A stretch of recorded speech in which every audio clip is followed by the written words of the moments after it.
She was a single mother with nothing left to lose. Bills stacked like tombstones, eviction papers taped to the door, and a job that paid in humiliation. Then, in one reckless heartbeat, she clicked buy now on an abandoned shopping mall. For just $1,000, everyone laughed, called her crazy. But when she stepped inside that rotting monument of forgotten wealth, she didn't just find dust and silence. Beneath the cracked marble floors and shattered glass, something was waiting, something that would rewrite her life forever, and expose a secret worth $450 million. After the laughter faded from her neighbors' doors and the whispers on her street turned into pity, Claire Lawson sat alone in her dimly lit kitchen, staring at a past due bill that felt heavier than a brick. The clock on the wall ticked like a hammer against her thoughts. Every second was a reminder of how far she had fallen, from promise to poverty, from dreams to desperation. Her son's shoes sat by the door, the soles split open, duct tape holding together what little she could afford. The refrigerator hummed with the sound of emptiness. She had skipped dinner again, telling her boy she wasn't hungry. But hunger wasn't her enemy anymore. Failure was. It lingered in the air like smoke she couldn't clear. Claire had been strong for too long, too quiet for too long, and far too poor for anyone to listen. On her cracked laptop screen, she scrolled through a local auction site, half out of habit, half out of hopelessness. Old factory lots, condemned houses, broken cars, rusted dreams, the kind of things nobody wanted. Then one listing stopped her cold. Abandoned shopping mall starting bid, $1,000. She blinked twice, sure it was a typo. $1,000 for an entire mall. The photos were haunting: graffiti, covered walls, shattered glass, escalators frozen mid-step like metal fossils. But there was something strange about the way the sunlight hit the cracked tiles in one image. It looked almost holy, like a secret calling out to her through the ruin. She laughed bitterly under her breath. Who would even want that? She whispered. Her cursor hovered over the bid now button. It was ridiculous. She barely had that much left in her account. A single wrong move, and she'd have nothing to feed her son with. But there was something magnetic about the listing, something that defied logic. The description was short, almost teasing. Abandoned property, formerly Silverwood Mall. Full ownership rights. No current liens. Sold as is. Her heart pounded. That phrase, a full ownership rights. It meant land. It meant something that couldn't be taken away from her. The old saying echoed in her mind, buy dirt. They're not making more of it. But this wasn't dirt. This was a concrete graveyard of the American dream. She took a shaky breath and looked at the peeling paint on her walls, the empty cereal box in the trash, and the silent hope in her son's eyes each morning when he asked, "Did you find a new job yet, Mom?" She whispered back to herself, "Maybe I just did." Her finger pressed the button. Click, the screen refreshed. "Congratulations, Claire Lawson. You are the winning bidder." Her heart stopped. The words burned on the screen like a flare in the dark. For a moment, she felt weightless, like the world had just handed her a miracle wrapped in mystery.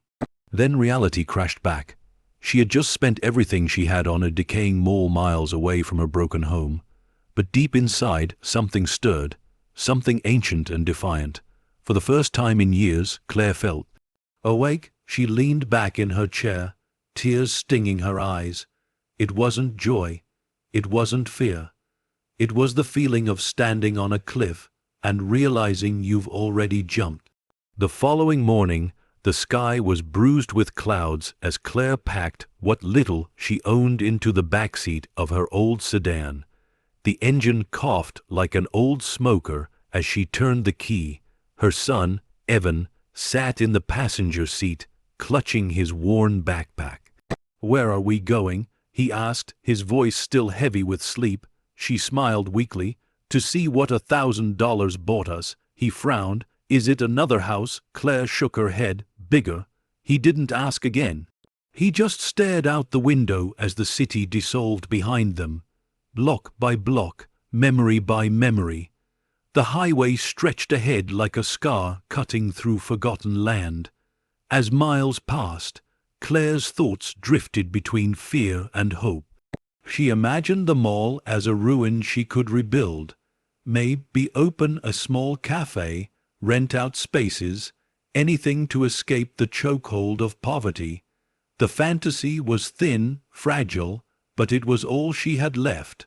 When the GPS announced, "You have arrived," she slowed the car to a stop. The road was cracked, weeds tall enough to hide secrets. Before her rose the remains of Silverwood Mall. The sign hung crooked, half the letters missing. The parking lot was a graveyard of nature reclaiming man's ambition. Trees bursting through asphalt, vines wrapping around rusted lampposts. A shattered fountain sat at the entrance, filled with rainwater and time. For a long moment she said nothing. The silence was colossal. Evan leaned forward, eyes wide. "Is this ours?" Claire swallowed hard. "Yeah," she whispered, "all of it." The wind moaned through broken windows, carrying the faint rattle of something unseen. The air smelled like dust and history. It was terrifying and beautiful. She stepped out of the car. Her boots crunched on gravel as she approached the massive glass doors, one cracked open like an invitation from the past. The sunlight slipped through clouds, painting streaks of gold across the facade. Every instinct told her to turn back. Every memory told her she couldn't. She pushed the door open, and the sound echoed like thunder inside the hollow cathedral of consumerism. The air was cool, heavy with mildew and ghosts of laughter long gone. Her footsteps echoed endlessly, bouncing off marble floors that once knew crowds and commerce. Somewhere in the distance, a single metal sign creaked back and forth. The stillness felt alive.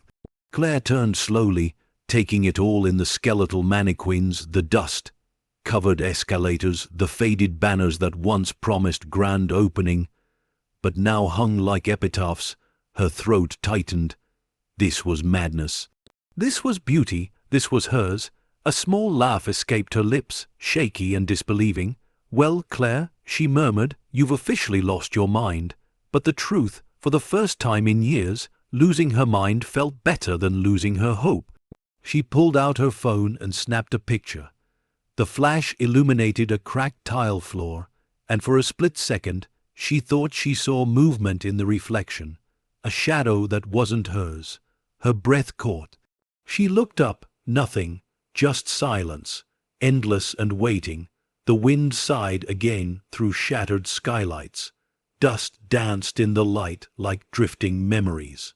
Claire stepped further inside, unaware that the first step she took into that abandoned mall was also the first step into a secret buried for decades, one that would make her the center of a mystery worth hundreds of millions. Outside, the clouds rolled darker. Inside, the air seemed to breathe. As the door closed behind her with a slow, heavy creak, Claire Lawson disappeared into the forgotten heart of Silverwood Mall.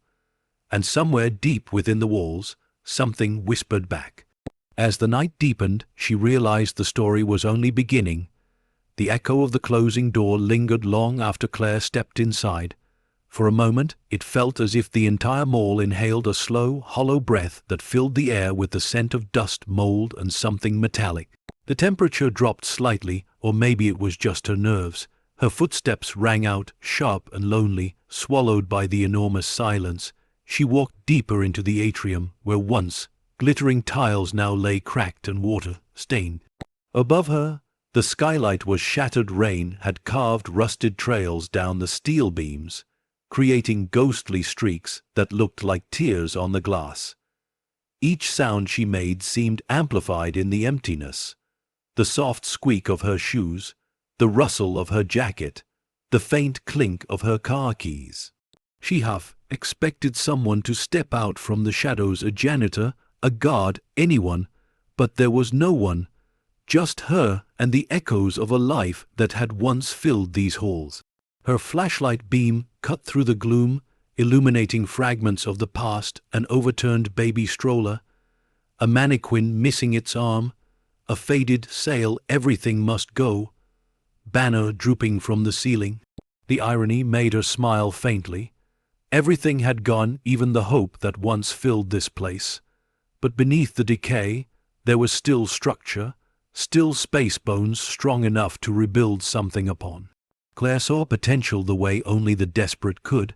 As a spark hidden inside ruin, she walked toward the central fountain, where empty coins glimmered under a thin film of algae. They looked like promises that had drowned. She crouched down, touched the cold stone, and whispered, "Maybe you still owe someone a wish." The sound of dripping water echoed from somewhere unseen. It wasn't raining outside. Her flashlight swept across the fountain's base, a small, jagged hole where water trickled in from a pipe that should have been dry for years. "Strange," she murmured. Evan's voice startled her. "Mom, is it safe in here?" She turned. He stood at the entrance, framed in the daylight like a shadow on the threshold between two worlds, the one she'd failed to survive, and the one she was about to rediscover. "Yeah," she said softly, though she wasn't sure. "Just watch where you step." He walked in carefully, wide-eyed. The mall dwarfed him, made him look impossibly small. "It's huge," he said, awe in his voice. "It was beautiful once," Claire replied, glancing up at the cracked skylight. "People used to come here to feel alive." He frowned. "Why did they leave?" Claire paused. "Because money left first." The words hung heavy in the air. They didn't need more explanation. He'd seen enough in their own life to understand what happens when money leaves. They wandered further, past storefronts frozen in time. A jewelry store still had displays of imitation diamonds behind shattered glass.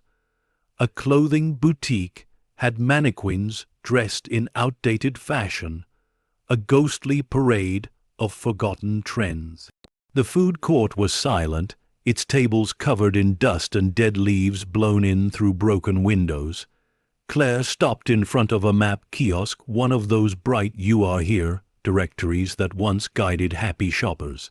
The glass was cracked, the plastic yellowed with age, but as she traced her finger over it, she felt a strange sense of orientation, as if the map was more than a guide, as if it was waiting to be remembered. "You are here," the words echoed in her mind, sharper than they should have been. She smiled faintly. "Yeah," she whispered, "for once, I actually am." Evan tugged at her sleeve. "Mom, can we stay here tonight?" Her first instinct was to say no, it wasn't safe, it wasn't clean. But the truth was they had nowhere else. The landlord had already changed their locks that morning.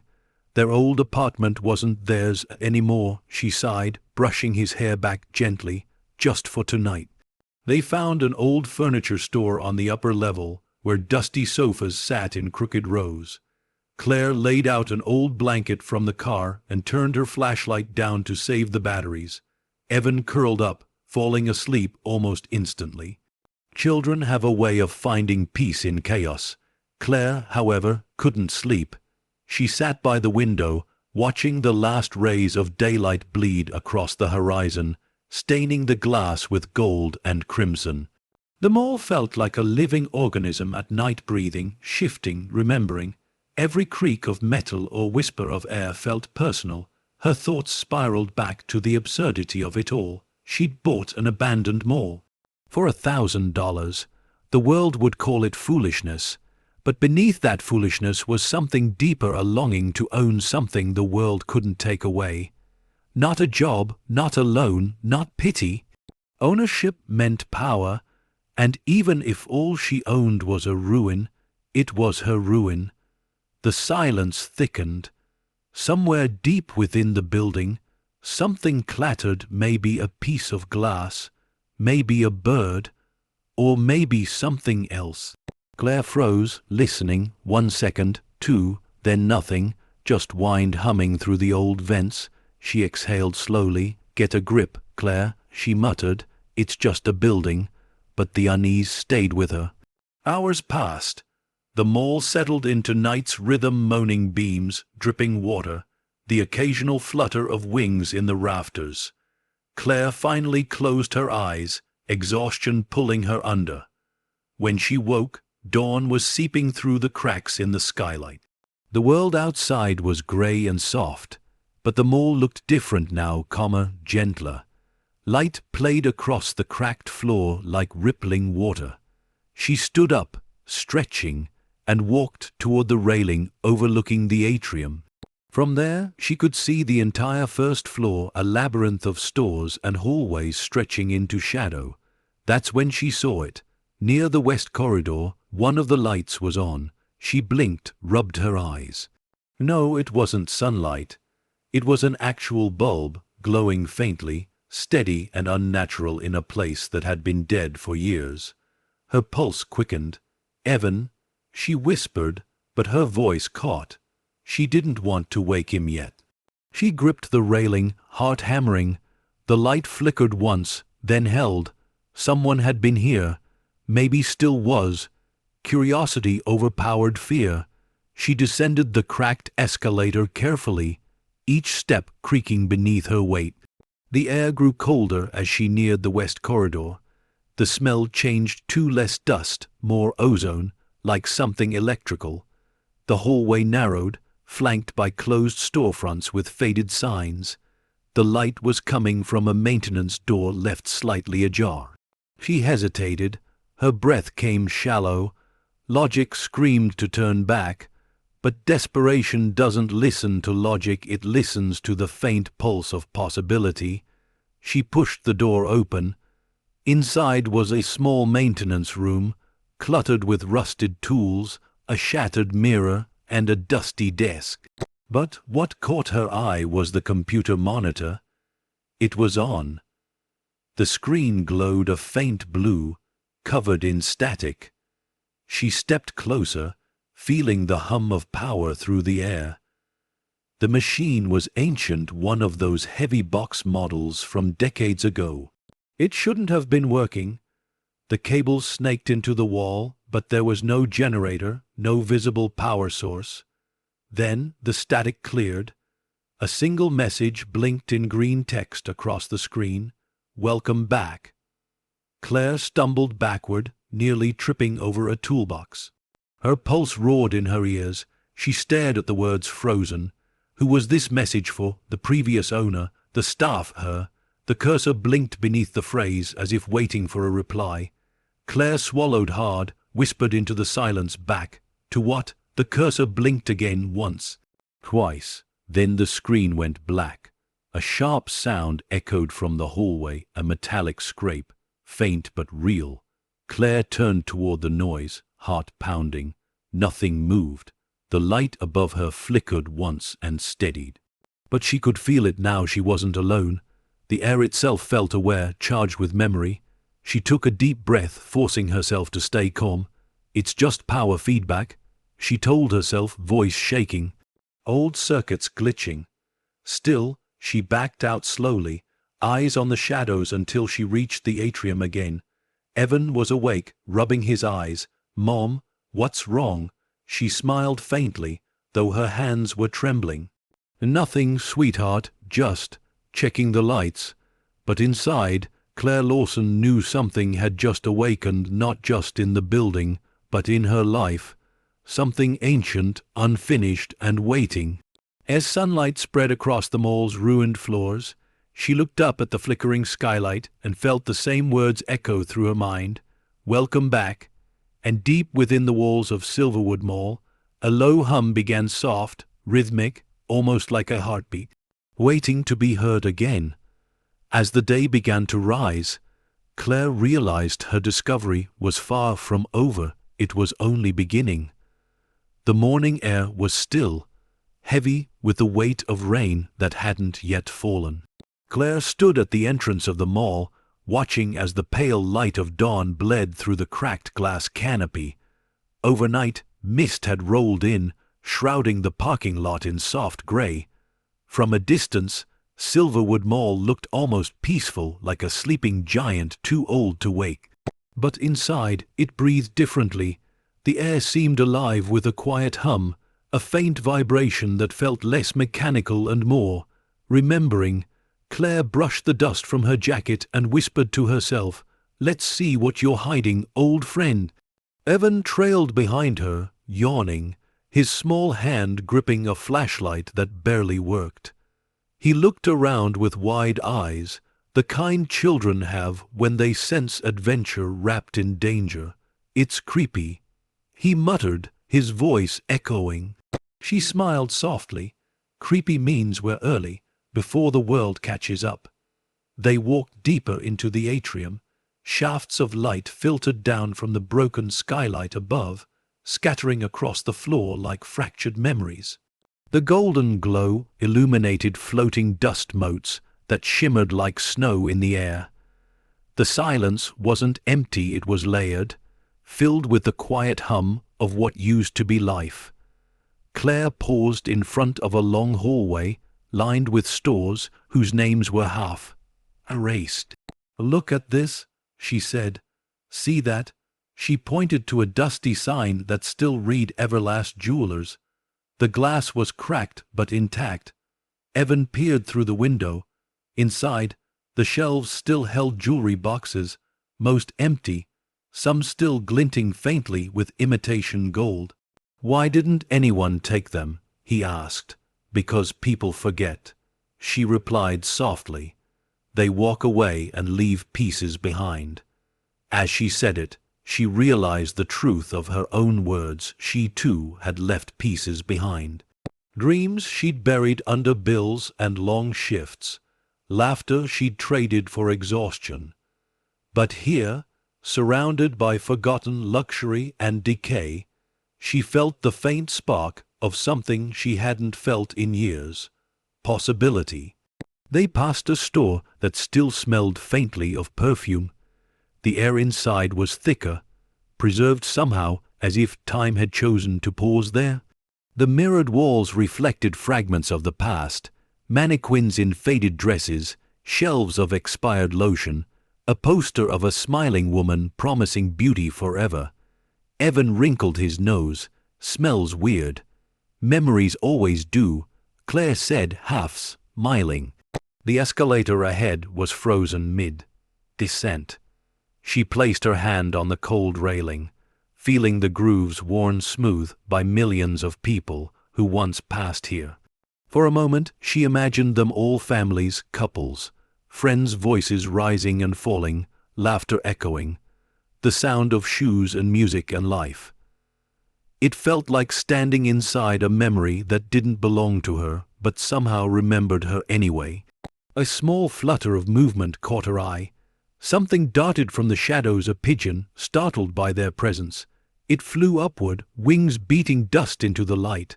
The sound startled her heart, but also made her smile. Evan jumped. "Mom, there's birds in here," Claire chuckled. "Guess we're not the only ones who moved in." They continued walking, their footsteps soft against the cracked tiles.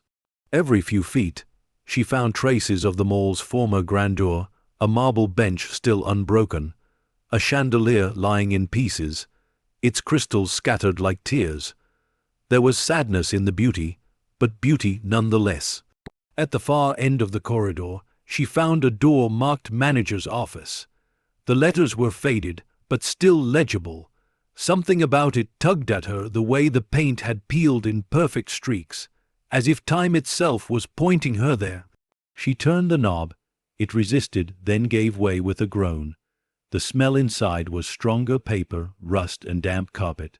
She stepped in carefully, her flashlight beam sweeping across the room. A desk sat in the center, buried under a mountain of old receipts, coffee cups, and unopened mail. A nameplate lay face down on the floor. She picked it up, brushed it off. Edward C., Hale Mall Director. She placed it on the desk and whispered, "Nice to meet you, Mr. Hale."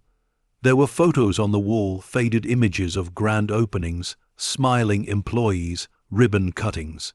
Claire touched one of the frames and whispered, "You built something people loved, and they forgot." Evan was flipping through a pile of papers on the desk. "Mom, look." He held up a crumpled flyer. It reads Silverwood Mall 25th Anniversary Celebration. Live music, fireworks, prizes. The date printed on the bottom made her pause. July 2008. "That's the year the crash happened," she murmured. When everything fell apart, she remembered watching the news back then, stores closing, layoffs everywhere. Silverwood must have been one of the casualties. Evan found an old Polaroid tucked under a folder. He handed it to her. It showed a group of employees standing in the same atrium they'd just walked through, bright, clean, alive. In the center was a man in a suit holding a key. Claire turned the photo over. On the back, in shaky handwriting, were the words, "To new beginnings, may Silverwood always shine." Her throat tightened.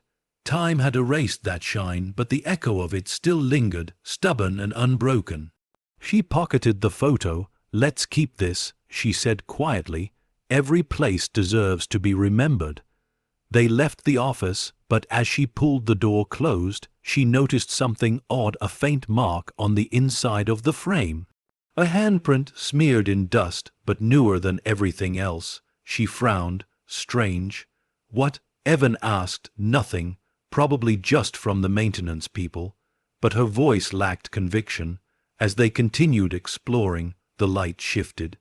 The sun broke through the clouds outside, spilling through the skylight and igniting the dust in golden hues. It was mesmerizing. The ruin glowed, as if awakening from a long sleep. For a fleeting second, Claire felt like she wasn't trespassing. She was reviving something, breathing life into forgotten walls. Evan pointed toward the far corridor. "Look, Mom, there's a store with lights still on." Her pulse quickened. The sign above read Golden Harvest Cafe. The letters were faded, but sure enough a faint glow flickered inside. She hesitated, scanning for wires, any sign of external power. There was none. The building had been disconnected from the grid years ago. "Maybe it's sunlight reflecting," she said quietly, though even as she spoke, she knew it wasn't. They approached slowly. The cafe's interior was a mess: overturned tables, chairs coated in grime, menus still hanging. The counter was covered in old receipts and plastic cups fossilized in dust. But the light was real, faint, pulsing, like a heartbeat beneath the floor. Evan crouched down. "Mom, it's coming from there." Claire knelt beside him. The light was leaking through a crack between the tiles, a thin golden shimmer that pulsed softly, almost alive. She reached out, fingers trembling, and brushed the surface.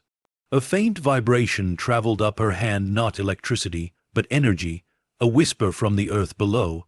Then, as quickly as it came, the light faded.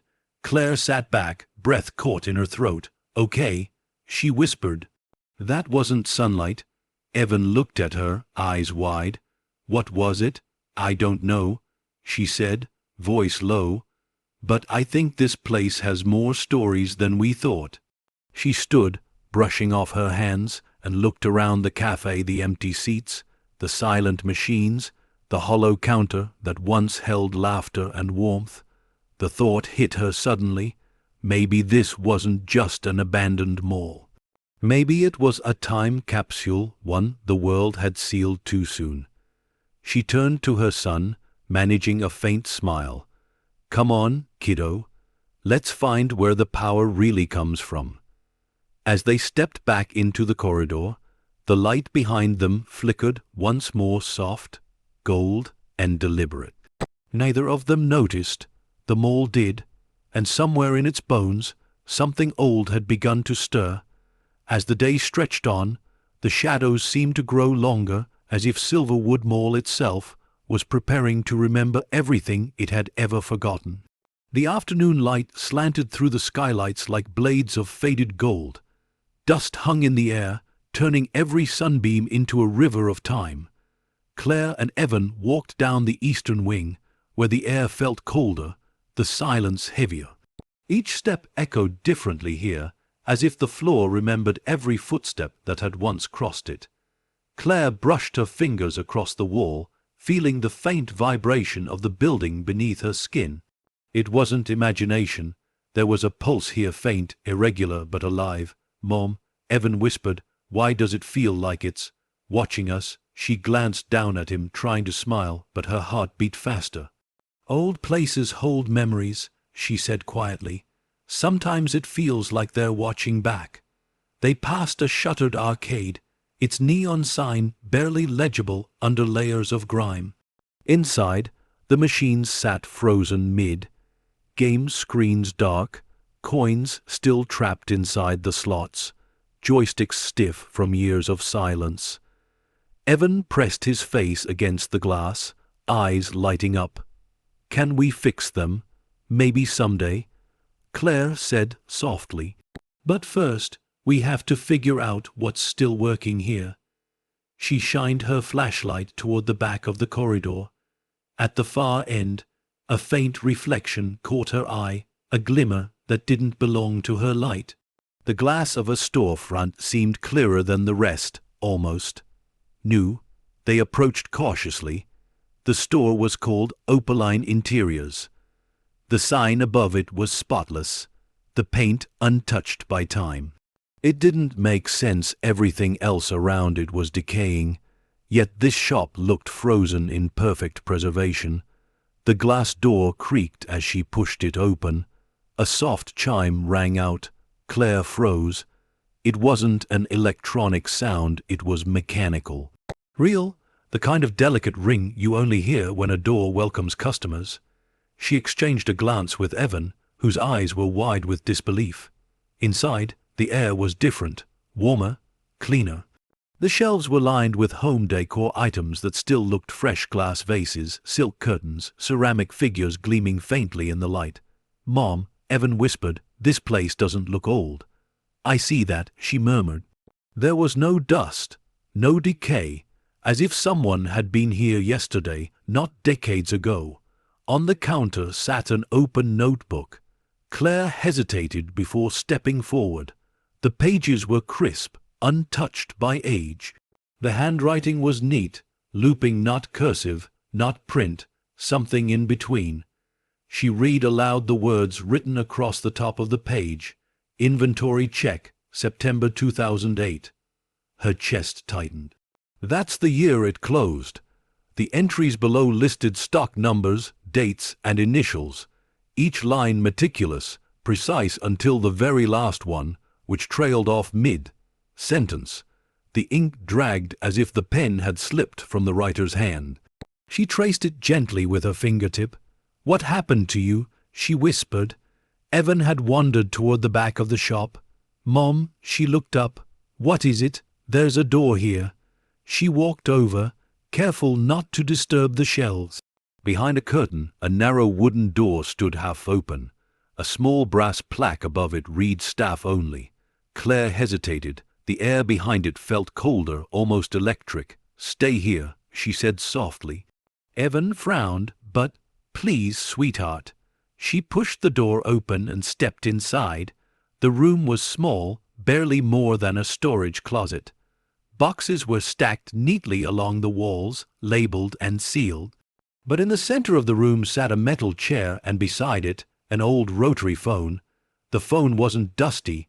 It gleamed. Her breath caught. The silence around it felt unnatural, too still. She stepped closer, the floor creaking beneath her feet. Then a sound, a single click. The phone's rotary dial twitched, spinning once on its own. Claire froze. It rang, once, twice, 3 times. She couldn't move. The sound was sharp, real, cutting through the decades of silence like a knife. Her hand hovered over the receiver. Logic screamed to leave it alone, but something deeper, curiosity, instinct, destiny, reached for it anyway. She lifted the receiver slowly, static, a low hum, then a voice, distant, distorted, almost mechanical. Hello? Her pulse thundered in her ears. Who is this? The voice crackled. You came back? She gripped the phone tighter. What do you mean? You shouldn't be here. The line went dead. The dial tone returned a long, hollow sound that filled the room. Claire lowered the receiver with trembling hands, her breath shaky. She backed away slowly, bumping into a shelf that rattled behind her. A porcelain vase tipped and shattered on the floor. Evan called from the other room, his voice sharp with concern. "Mom, I'm fine," she said quickly, forcing her voice steady. It's fine." She left the room, pulling the door shut behind her. The sound of the latch clicking was too loud in the silence that followed. Evan looked at her face and frowned. "You're pale." "I'm just tired," she lied. "Let's get some air." They stepped back into the corridor. The air felt heavier now, thicker. The mall's stillness had changed, not dead, but listening. Claire looked back at the store. The sign above it, Opaline Interiors, flickered once, as though catching phantom electricity. Then, for a moment so brief it could have been imagined, every store light down the corridor blinked. Claire grabbed Evan's hand. "Let's go." As they hurried back toward the atrium, a strange sound followed, faint footsteps echoing behind them. Slow, deliberate, she stopped. The sound stopped too. Her heart raced. "It's just echoes," she whispered, convincing no one. They reached the main hall, the vast open space that once held fountains and music and life. The light through the skylight had turned orange now, late afternoon, bleeding toward evening. Claire looked up at the cracked glass above her. "You're not forgotten," she whispered, almost to herself. "You're just waiting." Evan tilted his head. "Waiting for what?" She smiled softly, brushing his hair from his face. "To be remembered." But even as she said it, she felt something deeper stir, an invisible thread between her and this forgotten place, tightening. They set up their small camp again in the furniture store. As Evan drifted to sleep, Claire sat awake, staring out through the dusty window at the atrium below. The shadows had grown long, stretching across the floor like dark fingers. And in the far distance, near the west corridor, the same one where she'd found the computer the night before, a single light flickered again. Not steady this time, pulsing, calling. She whispered into the quiet. "What are you trying to show me?" No answer. Only the creak of metal, the whisper of wind through shattered skylights. But deep beneath the floors of Silverwood Mall, machinery hummed faintly, systems that should have been dead decades ago. Somewhere, far below where her flashlight could ever reach, a mechanism clicked into place. Something had awakened. As the last rays of daylight disappeared, Claire Lawson began to understand that Silverwood Mall was more than a ruin. It was a secret, patient and alive, waiting for someone foolish or brave enough to listen. Morning came with the quiet gray of forgotten places. Light crept cautiously through the cracked skylight, pooling across the floor like liquid silver. The air was cold and dry, too still for comfort. Claire woke with a start, her mind heavy from a night of uneasy sleep and whispers she couldn't quite recall. Evan was still asleep beside her, curled beneath a blanket, his small hand clutching the strap of his backpack like a lifeline. She brushed a lock of hair from his forehead and smiled faintly. "You deserve better than this," she whispered. Her voice disappeared into the air, swallowed by the enormity of the mall. The silence pressed in. Not the peaceful kind, but the charged, expectant kind that exists in places where something has been waiting too long. Claire stood, stretching her sore legs. Her flashlight flickered weakly before steadying. She swept it across the atrium, scanning for any change. The golden cafe from yesterday was still visible in the distance, quiet and dim. Nothing moved, yet the feeling lingered that the air itself had shifted. She took a deep breath. "One more look around," she murmured. "Then we figure out how to make this place work for us." Her footsteps echoed down the central corridor, bouncing from wall to wall like soft thunder. The mall was vast, far bigger than she'd realized. Every direction led to more darkness, more locked doors, more fragments of a world that had ended abruptly. A sign overhead read West Wing Premium Stores. The lettering was elegant, still faintly golden. She followed the arrow, drawn by instinct. The farther she went, the thicker the air became, filled with the smell of old perfume and rust. She passed stores with their gates half open, merchandise still inside. In one, children's toys sat on the shelves, their packaging faded but untouched. In another, racks of designer clothes hung like ghosts of luxury. Her flashlight beam caught something on the floor: footprints. She froze. They were faint but fresh, cutting through the layer of dust. Not animal tracks, not hers. Human. Claire crouched, tracing one with her finger. The edges were crisp, the sole distinct, a heavy boot tread. Someone else had been here recently. Her heart raced. She turned, scanning the hall, half expecting movement. Nothing, just the soft drip of water somewhere far away. "Okay," she whispered, steadying herself. Maybe security, maybe squatters, but she knew the truth: there was no security. The deed she'd signed made that clear. Nobody had owned this place for years. Nobody cared enough to watch it, except someone clearly had. She followed the trail slowly, her breath shallow, flashlight trembling slightly in her hand. The prints led toward a luxury store sealed by metal shutters.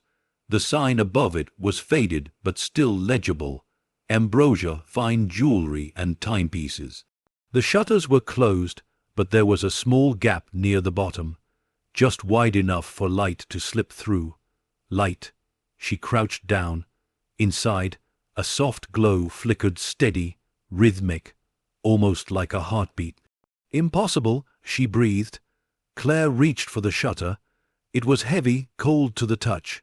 She gripped it with both hands and lifted. The metal groaned loudly, echoing through the entire corridor. She froze, listening. No response. The sound faded into silence. She raised it higher, enough to duck under, and stepped inside. The moment she crossed the threshold, the temperature dropped. The air smelled of metal and ozone. Her flashlight flickered, then dimmed. The store was immaculate, glass counters gleaming under a soft, golden light that seemed to come from nowhere. Jewelry still lined the displays: gold watches, diamond rings, necklaces resting on velvet. None of it tarnished, none of it touched by time. Her voice trembled. This shouldn't be here. She approached the counter. The glass was spotless, her reflection clear. Behind it, a register sat open, its screen faintly glowing. Claire's eyes widened. The screen was on. She leaned closer, the hum of static filling her ears. It wasn't showing numbers, it was showing lines of text. System access, restricted user log E. C. Hale last entry, September 14, 2008. Her pulse quickened. Edward Hale, the mall director. The same name from the plaque she'd found in his office. She touched the keyboard. The keys were warm. "How are you running?" she whispered. The text flickered. Then another line appeared, typing itself out across the screen. "Welcome back, Claire." Her blood ran cold. She stumbled backward, nearly knocking over a stool. The words glowed faintly, as if alive. "No," she whispered. "No one knows I'm here." The letters changed again. "You shouldn't have come alone." Her breathing quickened. "Who are you?" she demanded. "How do you know my name?" The screen went black. For several seconds, there was only the sound of her heartbeat. Then, faintly, behind her, a soft clink. She turned sharply. One of the glass cases had shifted. Inside it, a gold watch had fallen over, but she hadn't touched it. She swallowed hard, eyes darting around the store. "Evan," she called, her voice trembling. "Evan, are you here?" No answer, only silence. Then, from deep within the corridor, she heard its footsteps. Slow, heavy, measured. She froze, listening. They were distant but distinct, echoing through the marble hall. She killed her flashlight, holding her breath. The light from the jewelry store cast faint reflections onto the floor, enough for her to see movement. A shadow slipping past the entrance. Someone was there. Her mind raced. She crouched behind the counter, careful not to make a sound. The footsteps paused. A door creaked somewhere outside. Then silence again. Minutes passed. Or maybe seconds, time bent in places like this. When she finally dared to move, the shadow was gone. She stood slowly, legs trembling, and backed toward the shutter. The computer monitor remained black. The jewelry glistened as if mocking her fear.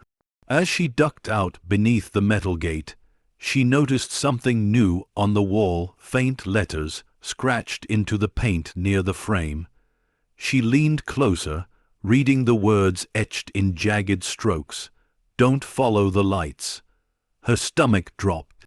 She turned her flashlight back on, shining it down the corridor. The dust motes spun lazily in the beam, but far ahead in the direction of the old maintenance room, a faint yellow glow pulsed. Not steady, not natural. She swallowed hard, heart pounding in her chest. Whatever had whispered through the machines and stirred in the walls last night, it wasn't done. And now it knew her name. She backed away, whispering under her breath, "You can't scare me. Not anymore." But the truth sat cold in her bones. She was scared, terrified, because the mall wasn't just alive. It was aware. And as the light down the hall flickered once, twice, and steadied again, Claire Lawson realized she was no longer exploring the mall. She was being led through it. The echo of those footsteps clung to her long after they stopped. Every corridor looked the same now, glass, dust, and shadows that felt too deliberate. Claire's breathing grew shallow as she guided Evan back toward the atrium, her flashlight trembling in her hand. "Mom, what's wrong?" he asked softly. "Nothing, sweetheart," she lied. "Just stay close." But he could hear it in her voice, the edge of fear she tried to bury beneath calm, the kind that mothers use when danger is near, but hope is still pretending to breathe. They reached the central hall again. The faint hum in the walls seemed louder now, more rhythmic, almost mechanical, like something deep beneath the mall was awakening one gear at a time. Claire glanced up toward the second level. The skylight was covered by rolling clouds, dulling the light. A storm was brewing outside. The air smelled of static and rain.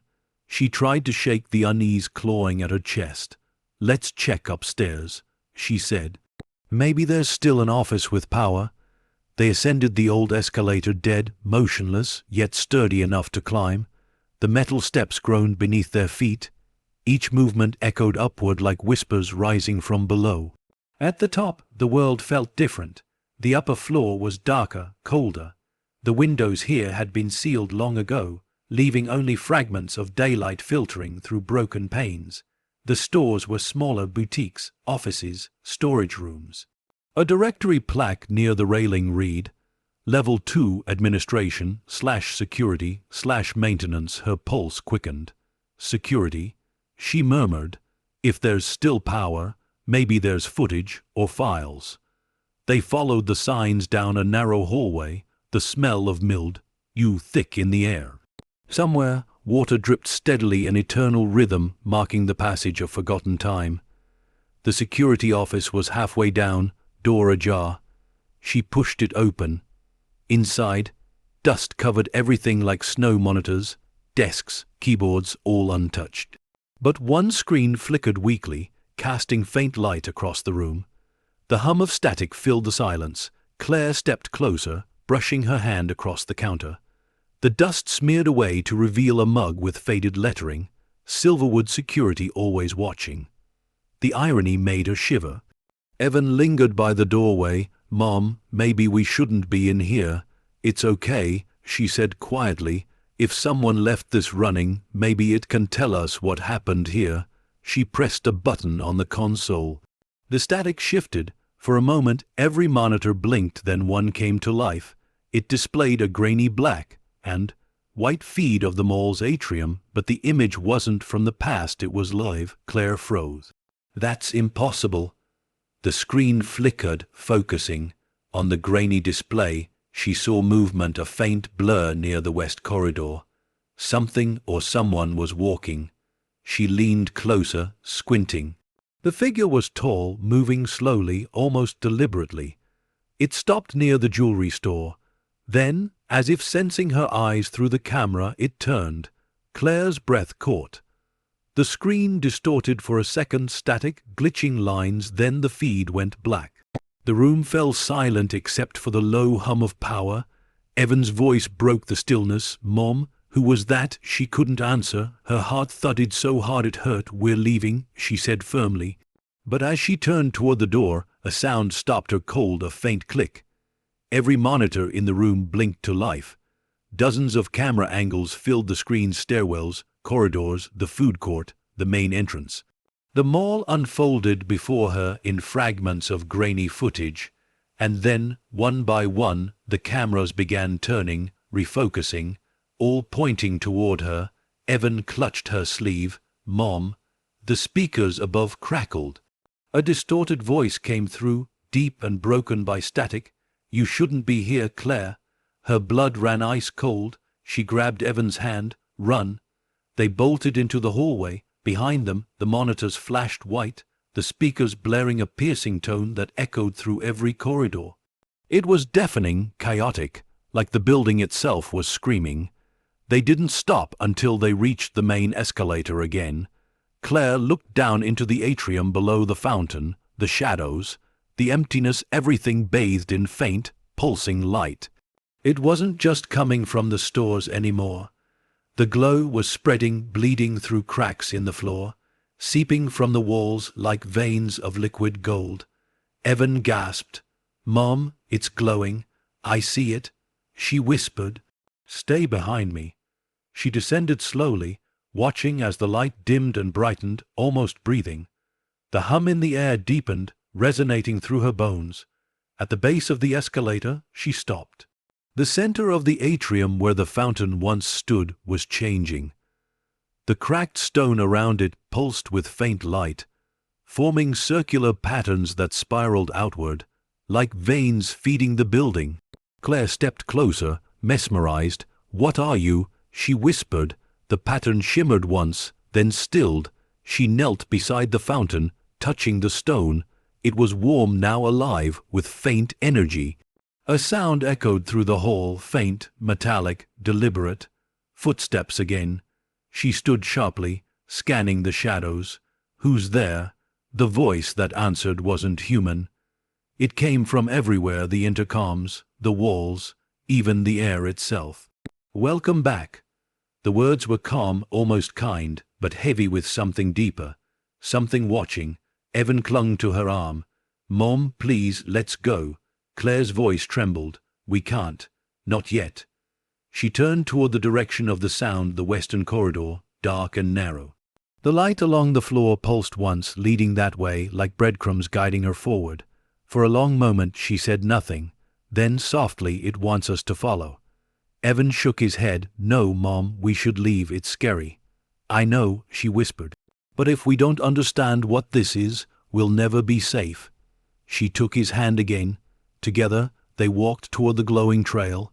Every step echoed like a countdown, soft, measured, inevitable. The deeper they went, the colder the air became.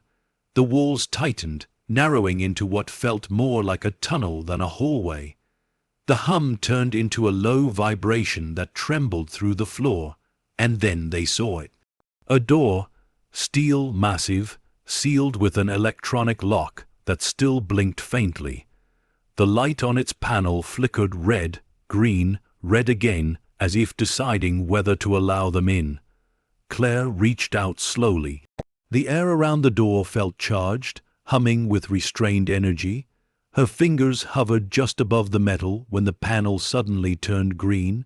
A soft click. The door unlatched. Evan's voice trembled. "Mom, don't." But she couldn't stop.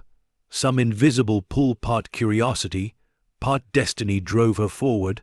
She pressed her hand against the cold surface and pushed. The door groaned open an inch, then two, releasing a breath of air so cold it felt like it came from another world.